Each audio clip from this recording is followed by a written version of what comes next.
नमस्ते सबैजनालाई।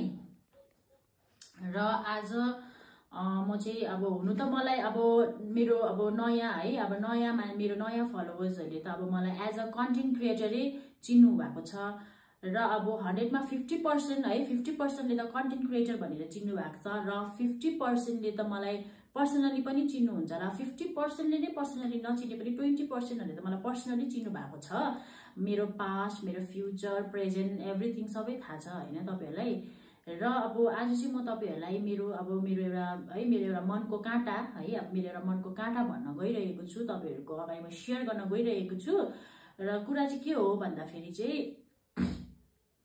Excuse me, कुरा चाहिँ के हो भन्दा चाहिँ मेरो चाहिँ अब यो मनको काँटा हो। मलाई चाहिँ अगाडिदेखि नै भन्नु मन थियो है, तर पनि अब मैले अलिकति टाइमलाई पर्खेर भनेको मैले हैन। म जे कुरा पनि म टाइमलाई पर्खेर भन्ने गर्छु र म जे कुरा बोल्नु भन्दा अगाडि म 1000 टाइम्स सोचेर मात्रै बोल्छु। र के हो कुरा चाहिँ भन्दा चाहिँ अब अहिले तपाईको मन्थ अक्टोबर चल्दैछ र मेरो चाहिँ लाइफमा चाहिँ अब सबसे डरलाग्दो अब एउटा सतमै मेरो लागि त सतमै हो, सतमा जस्तो घटना भयो मेरोमा, एकदम दुखित घटना। त्यो घटना चाहिँ के हो भन्दा चाहिँ मैले मेरो जिन्दगीको 2 जना प्रिय मान्छेलाई मैले गुमाएको छु। र त्यो चाहिँ के हो भन्दा चाहिँ 21 जुलाई 21 तारिक जुलाईको दिन चाहिँ मेरो चाहिँ सी सेक्सन भएको थियो। सी सेक्सन भनेको चाहिँ सिजर भएको थियो, मेरो नानी भएको थियो हो, नानी भएको थियो हैन। र मैले मेरो छोरीलाई मैले 21 तारिक जुलाईमा चाहिँ मैले मेरो छोरीलाई गुमाएँ। र मेरो आमा चाहिँ बिरामी हुनुहुन्थ्यो धेरै वर्ष अगाडिदेखि नै हैन। मेरो आमा धेरै रोगले चापिसक्नु भएको थियो, लिभर किडनी अब धेरै थियो उहाँको जिउमा रोगहरू हैन। अन्त मेरो सिजर चाहिँ 21 तारिकको जुलाईमा भएको थियो र मेरो छोरी भएको थियो र मैले मेरो छोरीलाई गुमाएँ। र 24 जुलाईको तारिक चाहिँ मैले मेरो आमालाई गुमाएँ हैन। अब मेरो 2 जना प्रिय मान्छे मेरो लाइफको मैले गुमाएँ। अब त्यो त मेरो लागि ठुलो सदमा हो। र म चाहिँ तपाईहरुलाई एक्चुअली आज चाहिँ म के को लागि के भन्न है तपाईहरुलाई खोज्न गइरहेको छु भने चाहिँ अब हुनु त मलाई थाहा छैन, अब मलाई कति जनाले अब कस्तो प्रकारले जस्टिफिकेसन मतलब अब यस्तो खालको जज गर्नु हुँदै रहेछ हैन। म फेसबुकमा अब अहिले मैले भिडियोहरु बनाउँदैछु, मैले रिल्सहरु बनाउँदैछु, म कन्टेन्टहरु हाल्छु, समटाइम्स मेरो बिजनेसको पनि हाल्छु, म रेसिपीको जे पनि म हाल्दैछु हैन। अब मैले चाहिँ तपाईहरुलाई के भन्न खोजेको भन्दा चाहिँ अब मेरो जिन्दगीमा यति डरलाग्दो अब सतमा भयो, घटना भयो, यति दुखी पीडा घटना भयो हैन। अब त्यो घटना त भयो, अब उस्तै म जस्तो यस्तो घटना हुने धेरै मान्छे छ है यो संसारमा, म मात्रै हैन, धेरै जना औरतहरु हुनुहुन्छ म जस्तो घटना हुने हैन, धेरै जना व्यक्तिहरु पनि हुनुहुन्छ होला। तर मलाई चाहिँ के लाग्छ भने चाहिँ अब यस्तो दुखित घटना भयो हैन। अब 2-2 अब मेरो प्रिय मान्छे मैले गुमाएँ 21 सँगै, 21 जुलाई र 24 जुलाई। र मलाई चाहिँ के लाग्छ भने चाहिँ अब यस्तो दुखित मेरो अब जिन्दगीमा घटना भयो हैन। अब यो घटना भएर चाहिँ अब मान्छे डिप्रेसनमा जानु हैन। अब कति जना त्यस्तै भएको छ नि त हैन। अब कति जना त्यस्तो भएको छ, प्राय भएको छ, 100 मा 99% भएको छ, 1% चाहिँ सायद म होला हैन। त्यहाँदेखि चाहिँ अब डिप्रेसनमा जानु हैन। अब मेरो लाइफमा यस्तो भयो भनेर हैन रुएर कराएर हैन, कसैलाई दुःख मेरो सुनाएर सुन्ने मान्छे दुखी भएर हैन, त्यो त राम्रो होइन नि त। अन्त यस्तो घटना भएर अब म डिप्रेसनमा पनि अब गएको छुइनँ हैन। त्यो डिप्रेसनमा जानु भन्दा लाइक अल्कोहल खाएर, रक्सी खाएर, एडिक्सनमा मातेर हैन, त्यो थुप्रै जनाले मलाई सपोर्ट गर्नु भएको छ मेरो हैन दुःख घटनामा हैन। थुप्रै जनाले सपोर्ट गर्नु भएको छ र कति जनाले चाहिँ सपोर्ट गर्ने बेलामा मलाई अब नेगेटिभ कमेन्ट्स है, नराम्रो कुराहरू यस्तो उस्तो भनेको छ हैन। अब मैले उहाँहरुसँग त्योहरुसँग त मैले अब रिस्ता कट भएदेखि मैले कटै गरिसकेको छु मेरो मनबाट चाहिँ हैन। किनभने अब उनीहरुको कुराले चाहिँ मलाई अब म फ्रस्ट्रेट हुँदैछु, उनीहरुको कुराले मेरो मेन्टली हेल्थ बिग्रिँदैछ। मेरो मेन्टली हेल्थ बिग्रियो भने मेरो फ्यामिली बिग्रिन्छ नि त, मेरो यहाँ घर बिग्रिन्छ नि त हैन। सो म डिस्टेन्स मेन्टेन गर्छु। म चाहिँ अलवेज नेगेटिभ पिपलबाट मलाई जसले नेगेटिभ पिपल मलाई नराम्रो कुरा गर्छ भन्छ, म चाहिँ उहाँहरुसँग चाहिँ अलवेज त्योहरुसँग चाहिँ म जहिले पनि डिस्टेन्स मेन्टेन गर्छु है। अब मेरो चाहिँ त्यही हो। अन्त र त्यही भएर म सबैलाई के पनि भन्न चाहन्छु भने चाहिँ मान्छे भएपछि stay positive, think positive and be positive है। अन्त त्यहाँदेखि म चाहिँ अब पहिला अर्कै थिएँ है, म अहिले अर्कै भएको छु। किनभने मान्छे समयअनुसार चेन्ज हुनुपर्छ। मान्छेको मेन्टालिटी, मान्छेको सोच विचार सबै समयअनुसार चेन्ज हुनुपर्छ नि त। त्यो त हुनु नै पर्छ। त्यो भएन भने हामीले लाइफलाई जिनु नै सक्दैन जस्तो लाग्छ मलाई। र अन्त एउटा कुरा चाहिँ मलाई चाहिँ के लाग्छ भने म चाहिँ यस्तो खालको मान्छे हो अब है, अब लाइट पनि नेगेटिभ पोजिटिभ अब दुइटाले बल्छ होइन। त्यही प्रकारले हाम्रो संसारमा पनि मान्छे नेगेटिभ पोजिटिभै हुन्छ। भन्नु खोज्दा चाहिँ म पोजिटिभ मान्छे पनि भनेको छुइनँ तपाईँहरूलाई, म नेगेटिभ मान्छे पनि म भनेको छुइनँ। तर म चाहिँ जति सक्दो चाहिँ अब नेगेटिभ मान्छेहरूसँग चाहिँ डिस्टेन्स मेन्टेन गर्न अब गर्छु क्या। मैले त्यस्तो मेरो बानी नै छ क्या होइन। अब म चिन्छु बोल्छु होइन, तर मलाई जब मान्छे अलिकति नेगेटिभ सोच विचार लाग्छ नि, म चाहिँ नेगेटिभ पिपलहरूसँग चाहिँ म डिस्टेन्स मेन्टेन नै गर्छु। र जतिजनाले अब मेरो यस्तो दुःख है घटनामा होइन मलाई अब धेरैजनाले साथ दिनुभएको छ होइन। म नाम त लिनु सक्दिनँ किनभने होइन उनीहरूको पनि अब पर्मिसन हुनुपर्छ नि त। अब जो पाए त्यहीको नाम लिनु त सोसियल मिडियामा साह्रो छ नि त।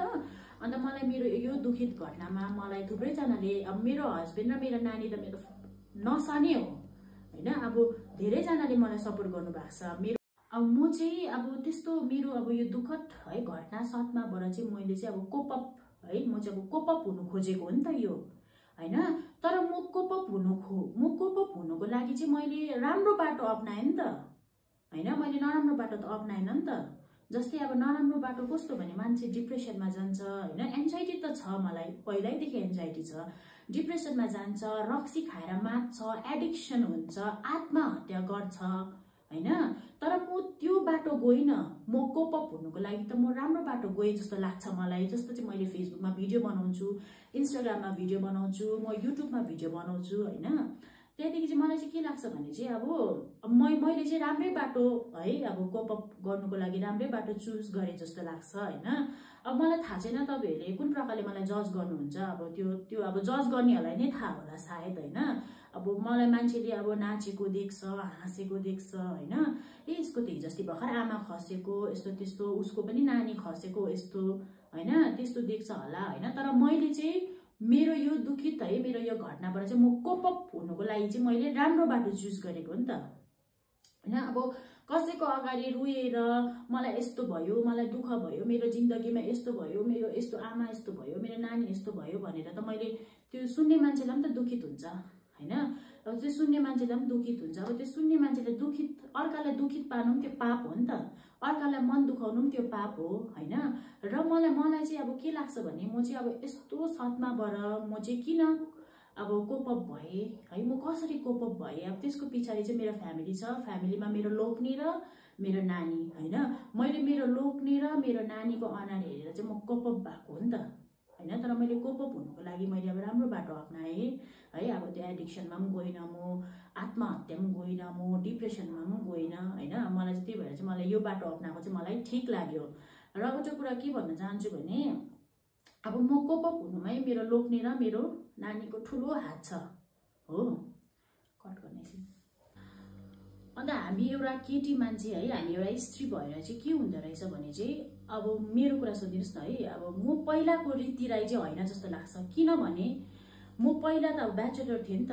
म जब बिहा भएँ होइन, म जब बिहा भएँ, म बिहा भएपछि त अब बच्चा हुन्छ। जब मेरो बच्चा भएपछि म आमा भएँ होइन। त्यहाँदेखि म मान्छे नै डिफ्रेन्ट हुँदो रहेछ, अलग्गै हुँदो रहेछ। त्यही भएर म पहिलाको रीतिलाई चाहिँ होइन, म बिहा भएँ, म अब बिहा भएपछि बच्चा भएपछि म एउटा आमा भएँ, त्यो मेरो नयाँ जिन्दगी भयो नि त होइन। नयाँ जिन्दगी भयो। अब जसको पनि त्यही हुन्छ, बिहा गरेपछि बच्चा भएपछि नयाँ जिन्दगी हुन्छ, पहिलाको जस्तै हामी हुँदैन। त्यहाँदेखि मेरो बच्चा भयो, मेरो ठुलो नानी पनि छ है, बच्चा भयो, त्यहाँदेखि नानी भएपछि आमा भएपछि त्यो नयाँ जिन्दगी भयो। तर मेरो चाहिँ अझै फेरि नयाँ जिन्दगी भयो जस्तो लाग्दैछ मलाई। कस्तो भन्दा फेरि मेरो अब नानी भयो होइन, नानी भयो, मैले नानीलाई घुमाएँ, अब मैले आफ्नो आमालाई घुमाएँ होइन। जो आमाको मैले अब दुध खाएर यत्रो हुर्केको मलाई जन्माएको उहाँलाई पनि घुमाएँ होइन। मैले दुईजनालाई घुमाएपछि नि म चाहिँ फेरि मेरो अब नयाँ जिन्दगी भयो जस्तो हुन्छ नि। अब मलाई लाग्यो होइन, मेरो चाहिँ टोटली नयाँ जिन्दगी भयो, फेरि नयाँ। त्यही भएर म पहिलाको रीतिलाई चाहिँ होइन जस्तो लाग्छ मलाई होइन। र अन्त मलाई चाहिँ के लाग्छ भने म तपाईहरुलाई अर्को चाहिँ के भन्न चाहन्छु भने चाहिँ अब मेरो चाहिँ एउटा के छ भने म पहिला अर्कै थिएँ, म अहिले अर्कै छु। म पहिलाको जस्तो त म हुन सक्दिनँ नि त, किनभने मेरो नयाँ लाइफ हो नि त यो, हैन? बिहा गरेपछि नयाँ लाइफ हुन्छ, आमा भएपछि नयाँ लाइफ हुन्छ। मेरो त अझै यो दुखित मेरो दुईटा घटनाले त म अझै मेरो जिन्दगी नै अर्को भएको छ, हैन? अन्त मलाई चाहिँ के लाग्छ भने एकछिन गर्नु गर्दा अन्त अब मैले चाहिँ के लाग्छ भने चाहिँ अब है मैले चाहिँ अब मलाई के लाग्छ भने अब जति पनि है म जस्तो दुखी आमा है, म जस्तो दुखी औरत है, म जस्तो दुखी पीडित मतलब भन्न चाहेको चाहिँ मेरो जस्तो है दुखी है त्यस्तो घटनाहरू त्यस्तो खालको सदमाहरू भयो भने यदि तपाईहरुको जिन्दगीमा हैन अब हुन्छ हुँदैन थाहा छैन, हुनु पनि सक्छ नहुनु पनि सक्छ, तर यदि भयो भने चाहिँ म चाहिँ के भन्नु सक्छु तपाईहरुलाई हौसला दिन चाहन्छु भने चाहिँ तपाईहरु चाहिँ कपअप हुनुहोस् है, आफ्नो अब एउटा फ्यामिली हेरेर कपअप हुनुहोस् र राम्रो बाटो लिएर कपअप हुनुहोस्, हैन? र चाहिँ म चाहिँ सबैको लागि है एउटा एक्जाम्पल हुन चाहन्छु, हुन्छ नि, अब एक्जाम्पल हुन चाहन्छु जसमा चाहिँ अब यस्तो मलाई सदमा जस्तो भयो, हैन? मेरो सदमा हो नि त, मेरो लाइफको सदमा हो, त्यो सदमाबाट पनि म निस्केर म कपअप हुँदैछु, म राम्रो बाटो लागेर कपअप हुँदैछु, हैन? अब मेरो अब मतलब कोपअप हुनु आफ्नो आफ्नो तरिका हुन्छ नि त, आफ्नो आफ्नो तरिका हुन्छ। अरू कोपअप हुने सायद उनीहरुको अर्कै तरिका होला, उनीहरुको अर्कै होला, मेरो तरिका चाहिँ मैले यो अपनाएँ नि त। अब सबैको आफ्नो आफ्नो तरिका हुन्छ, मैले चाहिँ यो तरिका अपनाएँ, हैन? र अब तपाईहरुले पनि हैन अब यस्तै खालको है अब आफूलाई खुसी हुने आफूले कोपअप हुने खालको तरिकाहरू अपनाउनुहोस्। र म चाहिँ के चाहन्छु भने अब म चाहिँ किन कोपअपै भएँ भन्दाखेरि चाहिँ अब मतलब अब म रुएर मलाई यस्तो भयो जिन्दगीमा, म रुएर म कराएर म डिप्रेसनमा गएर म त्यस्तो गएको भए म त्यस्तो भएको भए मेरो नानी र मेरो लोग्नेहरूलाई साह्रो पर्थ्यो, घरमा अशान्ति हुन्थ्यो नि त। घरमा म रुयो भने अभियसली घरमा अशान्ति हुन्छ नि त, किनभने म त घरको स्वास्नी हो नि त, म घरको आमा हो नि त, हैन? तर मैले मेरो लोग्ने नानीहरुको लागि म रुइन, म कराइन, म डिप्रेसनमा गइन, म एडिक्सनमा गइन, मैले आत्महत्या गरिन, हैन? त्यो त मैले मेरो फ्यामिलीको लागि हो नि त, हैन? अब किनभने म दुखी भयो भने मेरो फ्यामिली पनि त दुखी हुन्छ नि त, अभियसली घरमा अशान्ति हुन्छ नि त, र त्यो मैले चाहिन।